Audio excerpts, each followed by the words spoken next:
Let me tell you the secret to success. All right, you ready? If you stayed to the end, you get this little nugget. One of the greatest secrets to success I learned from a salt salesman. He would sell salt to grocery stores. So you'd go in and say, you should carry my brand of salt instead of the other one. And I laughed and I said, how in the world can you sell salt? It's just price. Salt is salt. Am I wrong? You know, how could anybody say my salt is better than your salt? And I said, how in the world did you sell it? And he said, well, and he told me this story.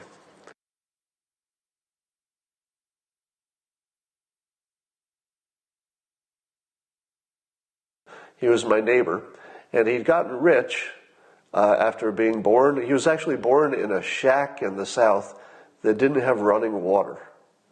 All right, so this is a guy who was born into extreme poverty, lied about his age to get into the Navy, I think he was 16, because he just needed some way out of his extreme poverty. But when I met him, he was living in a mansion, small mansion, but you know, he was a rich guy, lived in my neighborhood. And I once asked him at a party what his path to success was. And he told me that he started out after the Navy, he became a salt salesman. And I said, how in the world did you sell it? And he said, well, and he told me this story. He said, well, yeah, iodine and blah, blah, blah. But the point is, from the consumer's point of view, it's a pretty generic thing. So he told me this story. He said there was a local grocery store guy who, when he called upon him, the guy said that he learned that the guy was going to be reorganizing his store over the weekend. So the guy was going to have to come in and, work all night or weekend or something, reorganizing his shelves for some purpose. So the salt salesman shows up unannounced to help. He just shows up and says, well, you were going to reorganize your shelves, so I'm going to show up and help. So he works with him, and when he was done, that store owner bought this guy's salt forever. All right, now, what is the lesson from this? The lesson is that people who receive things, if they're smart, they created that situation by giving something and asking nothing in return. So he gave something to somebody, and that was his system. He had a system, not a goal. His system was, I'm going to be nice to people, I'm going to help them, I'm not going to ask for anything. And when they decide who they want to buy salt from, I'm going to get my share. And he became the best salt salesman in his company. And that created a bunch of money because he got paid on commission. And they parlayed that into a number of other businesses, became a famous entrepreneur. Here's the reason I bring this up. Somebody else is using this technique. Somebody who's watching this Periscope right now. You probably already know him. His name is Dr. Funk Juice. Dr. Funk Juice started tweeting about my Periscopes, the one you're watching right now. So I'm not sure how long ago, several weeks ago.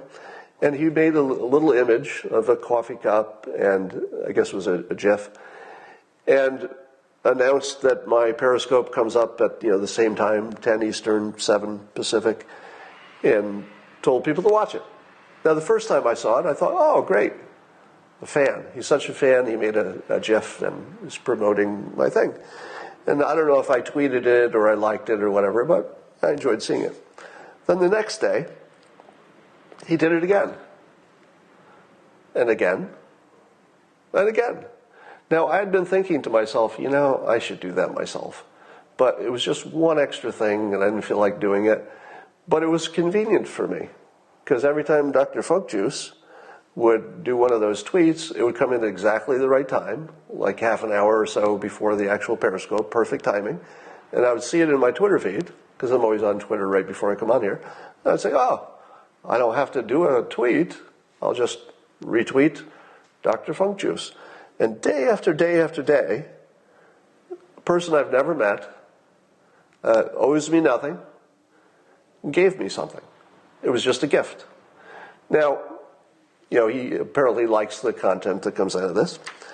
Now, normally I don't like to mention ethnicity, but I think it matters in this case. So Dr. Funk Juice is based on his profile as an African-American man and as a DJ.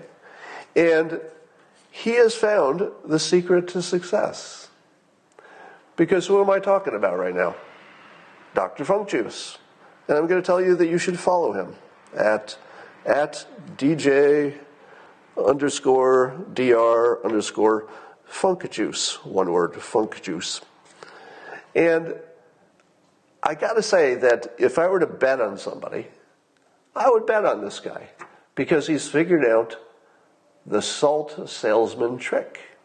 He simply gave me something for free and got my attention, and then he gave me something else for free, got my attention, and now I'm giving him a commercial. So presumably he will gain some followers, get something out of it. But I don't think he had that specifically in mind. I'm guessing that he was running it like a system. I can't read his mind, but I'm guessing he didn't have a specific outcome in mind. He just knew what the salt salesman knew.